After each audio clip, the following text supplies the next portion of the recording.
आज तर मला बघून देवांश बाबा आणि देवांश पण घाबरला. थंडी एवढी पडली आहे की बस नुसते थरथर करत होते मी. आणि आज हेअर वॉश पण केले होते कारण आज होती एकादशी. आणि मी मागील एका ब्लॉगमध्ये सांगितलं होतं की कार्तिकी एकादशीपासून मी एकादशी धरायला सुरुवात केली. त्याच्यामुळं आज माझाही उपवास होता.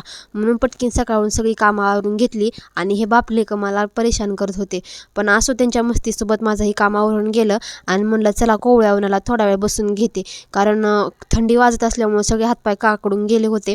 आणि पाणी गार पडल्यामुळं सगळ्या पाण्यातच काम करावं लागतं.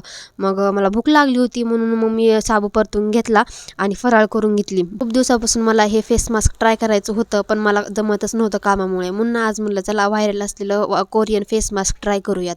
म्हणून मी इकडं फ्लेक्स सीड्स घेतल्या आणि त्याला उकळून घेतलं. जेव्हा ते जेली फॉर्ममध्ये येतं तेव्हा त्याच्यामध्ये 2 चमचे तांदळाचं पीठ टाकून थिक कन्सिस्टन्सीमध्ये बनवून घेतलं. आणि बघू शकता खूप छान अशा प्रकारे हे माझं फेस मास्क तयार झालेलं आहे. मग नंतर अप्लाय करायच्या आधी त्यानेच माझ्या चेहऱ्यावर मसाज करून घेतला आणि 10-15 मिनटासाठी अप्लाय केलं.